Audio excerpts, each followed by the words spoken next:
ॐ अज्ञानतिमिरान्धस्य ज्ञानाञ्जनशलाकया चक्षुरुन्मिलितं येन तस्मै श्रीगुरवे नमः। वाञ्छाकल्पतरुभ्यश्च कृपा सिन्धुभ्यैव च पतितानां पावनेभ्यो वैष्णवेभ्यो नमो नमः। नमो महावदन्याय कृष्णप्रेमप्रदायते कृष्णाय कृष्णचैतन्य नाम्ने गौरत्विषे नमः। हे कृष्ण करुणा सिंधो दीनबंधो जगत्पते गोपेश गोपिका कांत राधा कांत नमोस्तुते। तप्त कांचन गौरांगी राधे वृंदावनेश्वरी वृषभानुसुते देवी प्रणमामि हरिप्रिये। वृन्दायै तुलसीदेव्यै प्रियायै केशवस्य च कृष्णभक्तिप्रदे देवी सत्यवत्यै नमो नमः। श्रीकृष्ण चैतन्य प्रभो नित्यानन्द श्री अद्वैत गदाधर शिवासादि गौरभक्तवृन्द। हरे कृष्णा कृष्ण कृष्ण हरे हरे हरे राम राम राम हरे हरे। हरे कृष्णा। सर्वप्रथम मैं अपने गुरुपाद पद्म ओम विष्णुपाद अष्टोत्तर शत श्री श्रीमद् भक्ति वेदांत माधव गोस्वामी महाराज के चरण कमलों में अनंत कोटि दंडवत प्रणाम ज्ञापन करता हूं। हम लोग श्रीमद् भगवद गीता का 17वां अध्याय श्रवण कर रहे हैं, जिसमें भगवान ने श्रद्धा के विषय में बताया है, श्रद्धा त्रय विभाग योग। तो हमने पिछली बार 3 प्रकार के आहार के विषय में वर्णन श्रवण किया, सात्विक, राजसिक और तामसिक। यहां पर आहार का वर्णन करने का उद्देश्य है कि जिस व्यक्ति की जिस प्रकार के आहार में रुचि है, उस रुचि को देखकर यह पता लग जाए कि वो किस प्रकार की श्रद्धा वाला है। उसकी श्रद्धा सात्विक है, राजसिक है, तामसिक है। क्योंकि जैसी श्रद्धा होगी उसी प्रकार की उसकी रुचि होगी। अगर सात्विक श्रद्धा है तो सात्विक आहार अच्छा लगेगा, राजसिक है तो राजसिक आहार अच्छा लगेगा। तो अब यहां पर 11वें श्लोक से भगवान 3 श्लोकों में यज्ञ के विषय में बता रहे हैं। 3 प्रकार का यज्ञ, सात्विक, राजसिक और तामसिक। तो कह रहे हैं अफलाकांक्षिभिर्यज्ञो विधि दृष्टो युज्यते यष्टव्यमेवेति मनः समाधाय स सात्विकः। अफलाकांक्षिभिर्यज्ञो, भोजन का भेद बनाने के बाद अब यज्ञ का भेद बता रहे हैं। यज्ञ करना ही कर्तव्य है। यष्टव्यम एव मने ही, यष्टव्य मने यज्ञ करना, तो यज्ञ करना ही कर्तव्य है। मन है समाधाय, मन को इस प्रकार समाधान करके, समझाकर, संतुष्ट करके।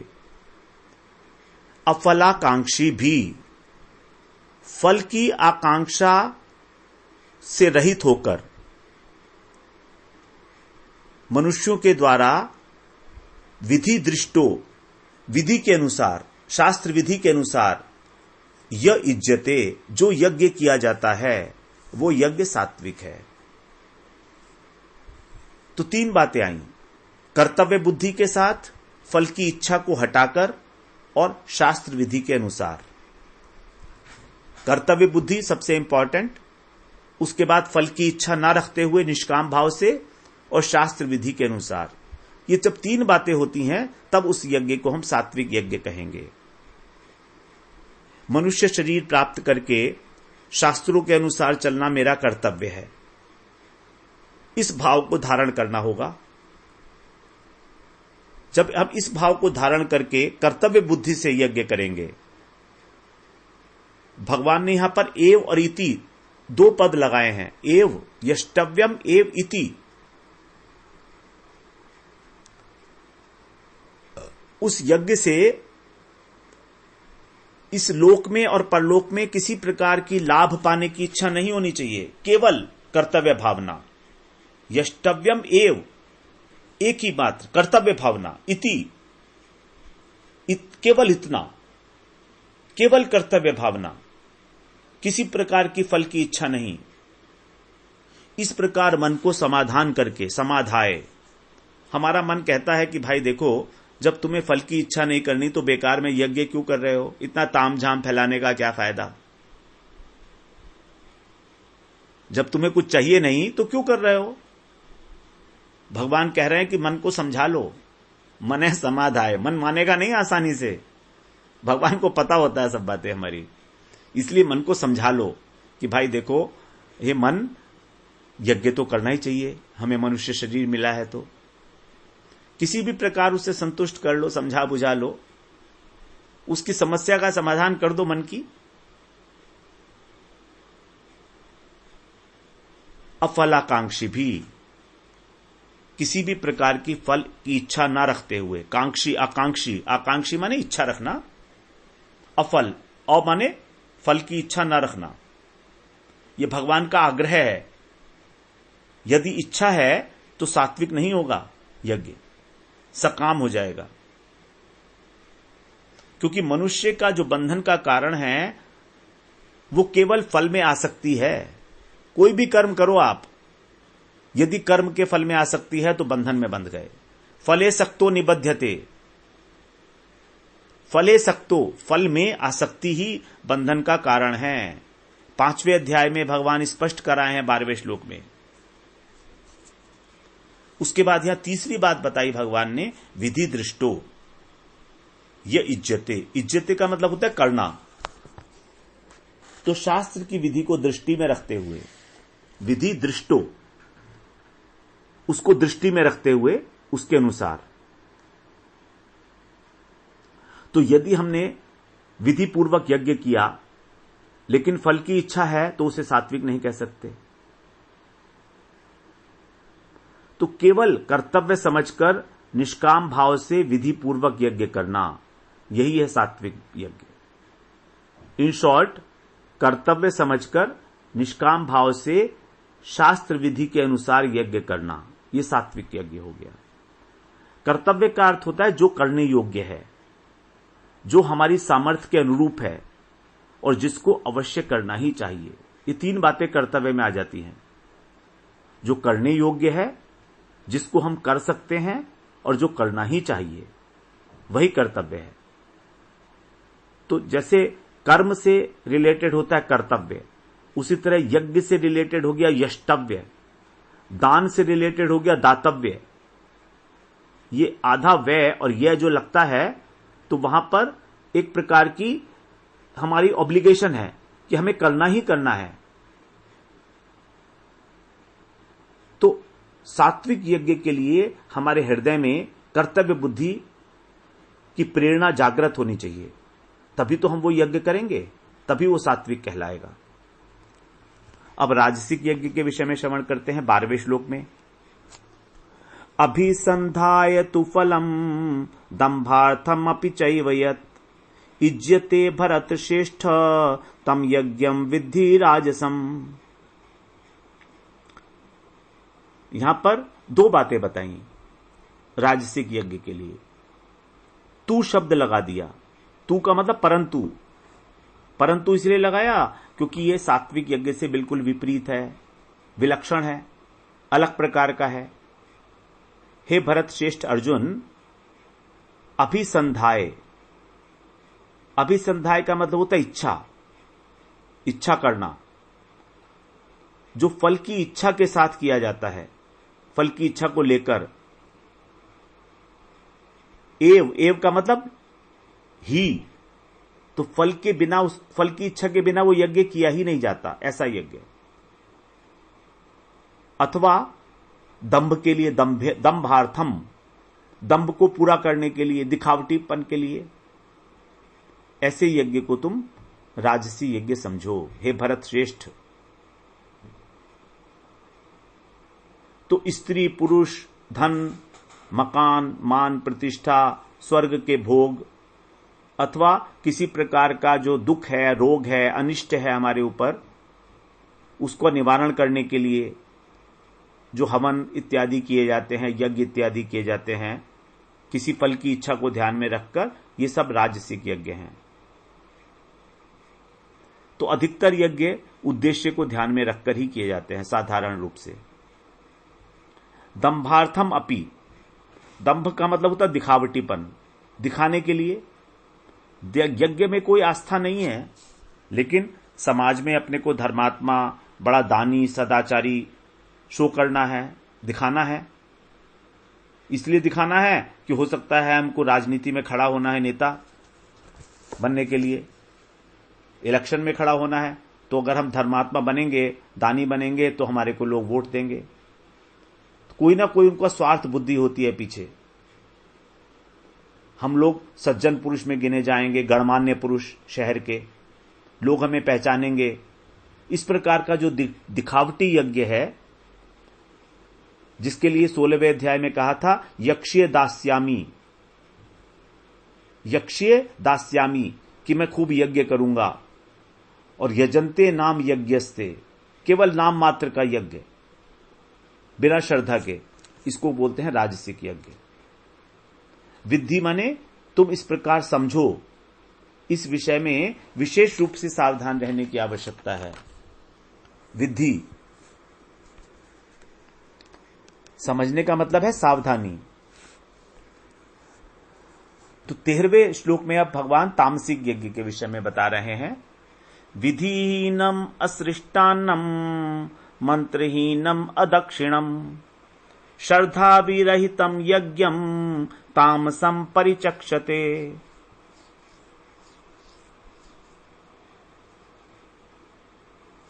यहां पर 5 प्रकार के विशेषण बताए उस यज्ञ के साथ। विधिहीनम, प्रत्येक यज्ञ की अलग अलग प्रकार की विधि होती है, उसी के अनुसार यज्ञ कुंड बनाया जाता है। बैठने की जो दिशाएं हैं वो उसी के अनुरूप फिक्स की जाती हैं। आसन इत्यादि का विचार किया जाता है। प्रत्येक देवता की पूजन सामग्री भी अलग अलग होती है। जैसे देवी के यज्ञ में लाल कपड़ा इत्यादि, लाल सामग्री का प्रयोग अधिक होता है। तो तामसिक यज्ञ में इन सब विधियों की उपेक्षा कर दी जाती है। इसलिए कह रहे हैं विधिहीनम, किसी प्रकार की विधि का कोई ध्यान नहीं रखा जाता।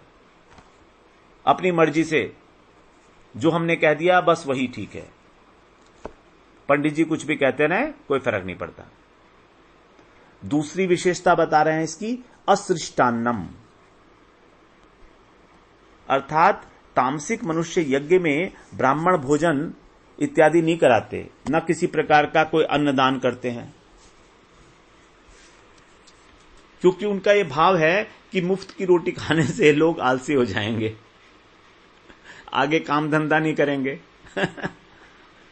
इस प्रकार की उनकी मनोवृत्ति होती है। तो इस प्रकार वो यज्ञ तो कराते हैं लेकिन किसी को भोजन नहीं कराते उसमें। असृष्टान्नम। फिर मंत्रहीनम, मंत्रों का तो प्रश्न ही नहीं है। जब शास्त्र की विधि नहीं है तो मंत्र कहां से आएंगे। और जो मंत्र होंगे भी तो वो थोड़े थोड़े अड़गम सड़गम, जैसे जिस प्रकार का यजमान होता है उसी प्रकार का वो ब्राह्मण होता है जो हवन कराता है, पंडित होता है उनका। विधिहीनम असृष्टानम मंत्रहीनम। तो उनका मानना होता है कि बस आहुति दे दी, स्वाहा स्वाहा कर दिया और मंत्र यज्ञ हो गया। वातावरण थोड़ा सुगंधित हो गया, अगरबत्ती जला ली, धूप जला ली, धुआं हो गया, पॉल्यूशन खत्म हो गया, ठीक है बस। मंत्रों की क्या जरूरत है भाई इसमें? मंत्रों की क्या जरूरत है? स्वाहा स्वाहा कह तो रहे हैं। तो वातावरण को सुगंधित बनाने के लिए, पवित्र बनाने के लिए जो आजकल किए जाते हैं यज्ञ बिना कोई मंत्र के, ये सब तामसिक यज्ञ हैं। फिर चौथा बता रहे हैं अदक्षिणम, दक्षिणा नहीं दी जाती है। तो किसी भी यज्ञ में यदि दक्षिणा नहीं दी गई तो यज्ञ अधूरा है। दक्षिणा के बिना यज्ञ अधूरा है। जैसे ब्राह्मण भोजन के बिना यज्ञ अधूरा है, वैसे ही वे सोचते हैं कि हमने ब्राह्मण को भोजन तो करा दिया ना, अब इसको पैसे देने की क्या जरूरत है, प्रणामी देने की क्या जरूरत है। अगर हम इसको पैसे देंगे तो ये आलसी हो जाएगा, कामचोर हो जाएगा, दुनिया में बेकारी फैलेगी। ये पंडित लोग कुछ कमाते धमाते तो है नहीं, बस इस प्रकार से ही लोगों से पैसे मूंढते फिरते हैं। अनेक अनेक प्रकार के उनके चिंतन होते हैं तामसिक लोगों के। अदक्षिणम, क्योंकि अपने को समझाने के लिए वो कहीं ना कोई लॉजिक तो डेवलप करेंगे ना। तो विधिहीनम असृष्टान्नम मंत्रहीनम अदक्षिणम श्रद्धा विरहितम। सबसे अंतिम और सबसे इंपॉर्टेंट बात कि उनको श्रद्धा ही नहीं होती, ना तो उस यज्ञ पे श्रद्धा है, ना विधि पे श्रद्धा है, ना शास्त्रों में, ना ब्राह्मण पे, कुछ भी किसी पे श्रद्धा नहीं है। और अपनी बुद्धि तो है नहीं, और यदि कोई समझाएगा तो मानते नहीं उसकी बात, क्योंकि हमेशा अहंकार के अंदर मत रहते हैं कि हम जो कर दिए, हम जो कह दिए बस वही ठीक है। ऐसे हाथ उठा के बोल देते हैं, हमारे आगे बोलने की कोई जरूरत नहीं है, हमने जो करादा था वो कर दिया, बस इतना बहुत है हमारे लिए, इससे ज्यादा कुछ नहीं, ऐसा बोल देते हैं बड़े अहंकार के साथ। श्रद्धा विरहितम यज्ञम। तो इस प्रकार यज्ञों में जो भी यज्ञ किए जा रहे हैं, यदि उसमें कर्ता, क्रिया, ज्ञान, बुद्धि, भोजन ये सात्विक होंगे तभी सात्विक कहलाएगा यज्ञ। यदि राजसिक होंगे तो राजसिक, और तामसिक होंगे तो तामसिक यज्ञ कहलाएगा। इस प्रकार भगवान ने 3 प्रकार के यज्ञों के विषय में यहां पर बताया। 11, 12 और 13 इन 3 श्लोकों में। अब 14वें श्लोक में भगवान तप के विषय में बता रहे हैं। तो यहां पर तप का 3 प्रकार से विभाजन करने से पहले, सात्विक, राजसिक, तामसिक, 3 प्रकार के तप बताए हैं कि तप किस किस प्रकार से होता है। हमारे शरीर से भी तप होता है, हमारे वाणी से भी होता है, और हमारे मन से भी होता है। तो पहले शारीरिक तप के विषय में बताया, फिर वाणी का तप, फिर मानसिक तप। उसके बाद फिर यह बताया कि सात्विक, राजसिक और तामसिक कैसे कैसे हैं। उद्देश्य के ऊपर ये डिपेंड करेगा कि वो सात्विक है, राजसिक है या तामसिक है, उद्देश्य पर और करने के ढंग के ऊपर। दोनों बातें, कैसे किया जा रहा है और किस उद्देश्य के साथ किया जा रहा है। तो 14वें श्लोक में भगवान शारीरिक तप के विषय में बता रहे हैं। टू स्टार्ट विद, देव द्विज गुरु प्राज्ञ पूजनम शौचमार्जवम ब्रह्मचर्यम अहिंसा च शारीरम तप उच्यते। देवता, द्विज का मतलब ब्राह्मण, जिनका दूसरा जन्म हुआ है, क्योंकि जो ब्राह्मण का दूसरा जन्म इसलिए कहा गया है क्योंकि जो उपनयन संस्कार होता है वो दूसरा जन्म है। ये केवल ब्राह्मण का ही नहीं है, वैश्य का, क्षत्रिय का भी होता है, उनको भी द्विज कहा जाता है। तो देवता, द्विज, गुरु और प्राज्ञ। प्राज्ञ का मतलब महापुरुष, प्रज्ञा शब्द से बना है प्राज्ञ, जो ज्ञानी है, महापुरुष हैं, उनके विषय में इनका पूजन करना, इनका यथा योग्य पूजन करना। इसके अतिरिक्त शौचम अर्थात पवित्रता, आर्जवम सरलता मन की, ब्रह्मचर्य नहीं, वहां मन की सरलता नहीं है यहां पर, क्योंकि शरीर का तप है ना, इसलिए वो तो मन के तप में आएगा। तो यहां पर शरीर की सरलता। ब्रह्मचर्यम, ब्रह्मचर्य का पालन करना शारीरिक स्तर पर। अहिंसा, शारीरिक स्तर पर शरीर से जो हिंसा की जाती है। शारीरम तप उच्यते, ये सब शरीर के तप हैं। तो देवता शब्द से यहां पर अनेक प्रकार के देवता बताए गए हैं शास्त्रों में। सूर्य, चंद्रमा, शिव, दुर्गा, गणेश, वरुण, इंद्र, अग्नि इत्यादि, वायु, सब देवता हैं। द्विज का अर्थ है ब्राह्मण, क्षत्रिय और वैश्य, क्योंकि वास्तव में द्विज का अर्थ तो ये तीनों होते हैं, लेकिन यहां पर जो है इसका अर्थ ब्राह्मण ही लेना होगा, क्योंकि ब्राह्मण सबके पूज्य हैं। तो द्विज का अर्थ यहां पर केवल ब्राह्मण ही लेंगे। वैश्य और क्षत्रियों की पूजा नहीं की जाती, ब्राह्मणों की पूजा की जाती है। और गुरु तो गुरु हैं ही, उनका तो पूजन करना ही है। उनके साथ साथ जो महापुरुष हैं, तत्वज्ञानी, प्राज्ञ, उनका भी गुरु की भांति पूजन करना है। तो यहां पर हम प्राज्ञ से वैष्णव ले सकते हैं। तो गुरु और वैष्णव इन दोनों का पूजन। अब गुरु यदि तत्वज्ञानी नहीं है तो भी उनकी पूजा करनी है।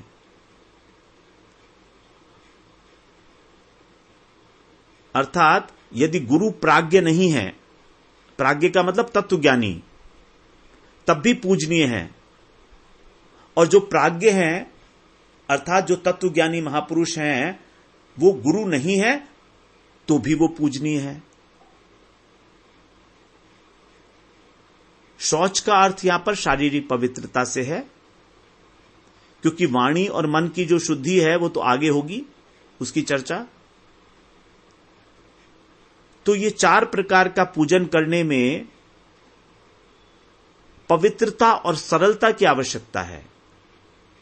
ऐसा पूजन जो शारीरिक पवित्रता को ध्यान में रख के किया जाए और सरलता से किया जाए। आर्जवम का अर्थ है सरलता, ऐंठ, शरीर के साथ। शरीर में हमारी जो अकड़ होती है, हम झुकते नहीं है ना किसी के आगे, ऐंठ के कारण, अपनी अकड़ के कारण। तो यहां पर अगर हमारे अंदर आर्जवम है तभी हम किसी को दंडवत प्रणाम कर सकते हैं, क्योंकि दंडवत प्रणाम शरीर से होता है।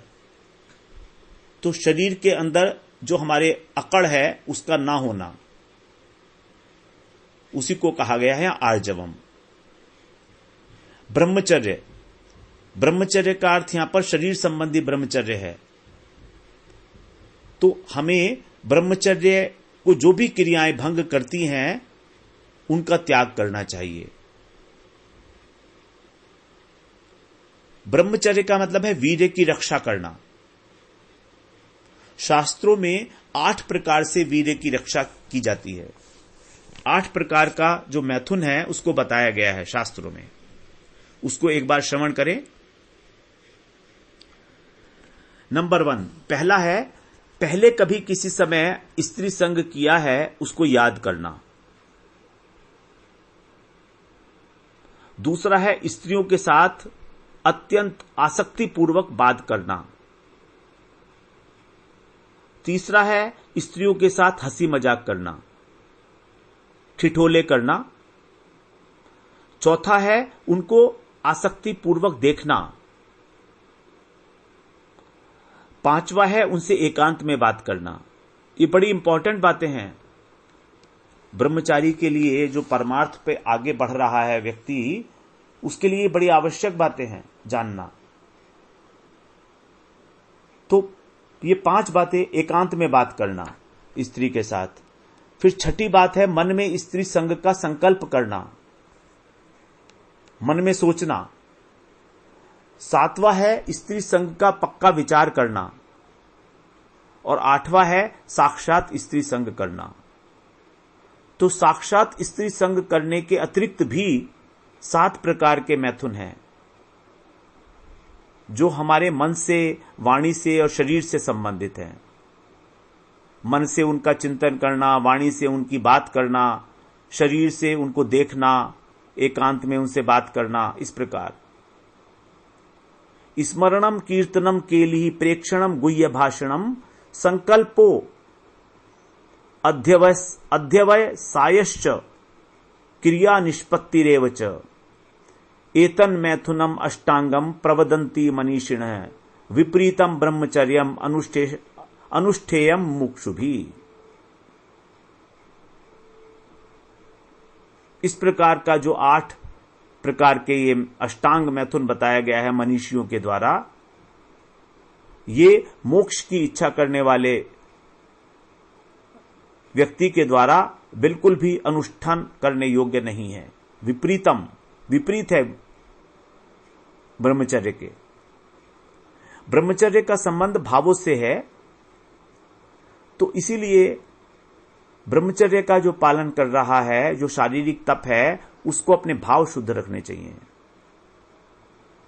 अपने मन को किसी पराई स्त्री के ऊपर दूर जाना नहीं चाहिए, उसके पास मन को कभी उसके पास नहीं भेजना चाहिए। और सावधानी रखें, अगर यदि मन चला भी जाए कभी किसी समय, तो स्वयं के अंदर ग्लानि का अनुभव करे, ये विचार करे कि देखो तो मुझे ऐसा भाव नहीं रखना चाहिए था, मैं ऐसा काम कैसे कर सकता हूं, मेरा उद्देश्य तो भगवान का भजन करने का है, मुझे तो ब्रह्मचर्य का पालन करना है, ये मेरा दृढ़ निश्चय है, फिर मेरे से ऐसी बात क्यों हुई, ऐसी गलती क्यों हो गई। जब अपने को इस प्रकार से ग्लानि का अनुभव करेंगे तो मन धीरे धीरे समझ जाएगा। बड़ी सावधानी की आवश्यकता है इस विषय में, इसको हमें बिल्कुल इग्नोर नहीं करना चाहिए।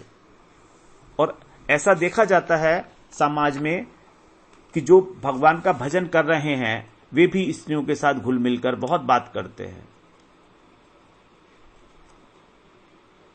इस माया किस रूप में आएगी हमें मालूम नहीं।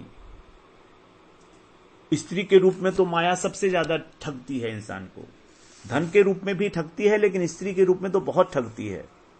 माया महा ठगनी हम जानी, उसी में तो फंसे हुए हैं। फिर आगे कह रहे अहिंसा, सब प्रकार की हिंसा का भाव। हिंसा के पीछे कारण होता है हमारी स्वार्थ भावना, क्रोध करना, तो किसी के शरीर को क्षति पहुंचाना, चलते चलते कुत्ते को लाठी मार दी, बंदर को पत्थर मार दिया, और कुछ नहीं तो पेड़ की शाखा तोड़ दी। चल रहे थे, सामने एक पेड़ आया तो उसकी शाखा को तोड़ लिया। वृक्ष के अंदर भी जीव है, बिना किसी कारण के। तो यहां पर शारीरिक हिंसा को लक्ष्य किया गया है, जो शरीर के द्वारा किसी की क्षति की जाती है इसको कहा गया है शारीरिक तप। अपनी इंद्रियों को, अपने हाथ को, अपने पैरों को हमें कंट्रोल करना चाहिए। शारीरम तप उच्यते, यही है शरीर का तप। 5 प्रकार का तप है, देवता इत्यादि का पूजन, शारीरिक पवित्रता, सरलता, ब्रह्मचर्य और अहिंसा, ये शारीरिक तप है। अब इस शारीरिक तप में त्याग करना ही सबसे मुख्य है। जैसे जब हम पूजन करते हैं तो पूजन कब कर सकते हैं, जब हम अपने को दीनहीन मानेंगे, छोटा मानेंगे, तो यहां पर बड़प्पन का त्याग करना है जो आसुरी संपदा है। पवित्रता के लिए हमको आलस्य और प्रमाद का त्याग करना पड़ेगा। जो प्रमादी व्यक्ति है, आलस में डूबा रहता है, वो कभी पवित्र नहीं रहता, साफ नहीं रहता वो शरीर उसका। सरलता में अभिमान का त्याग करना पड़ेगा। दंडवत प्रणाम करना है शरीर से तो अभिमान तो त्यागना ही पड़ेगा। हाथ जोड़ने पड़ेंगे तो अभिमान का त्याग होगा। नमस्ते करनी पड़ेगी तो मैं का त्याग होगा। ब्रह्मचर्य, ब्रह्मचर्य में विषय सुख का त्याग है, स्त्री संग का त्याग है। अहिंसा, अहिंसा के अंदर भी त्याग है। अपनी जो हमारी जो दूषित भावनाएं हैं, लोगों को क्षति पहुंचाने के लिए, उसका त्याग है अहिंसा में।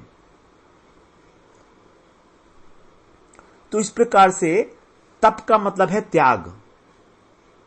जब भी हम कोई तप करते हैं तो उसके अंदर समझिए कि त्याग की भावना अंतर्निहित है कहीं ना कहीं, और उसी त्याग से हमारी धीरे धीरे क्रमशः शारीरिक वाणी की, शरीर की, वाणी की और मन की शुद्धि होती है। तो हम लोगों ने आज शरीर के तप के विषय में श्रवण किया। कल फिर हम लोग वाणी और मन के तप के विषय में श्रवण करेंगे। वांछा कल्पतरुभ्यश्च कृपा सिंधुभ्यैव च पतितानां पावनेभ्यो वैष्णवेभ्यो नमो नमः।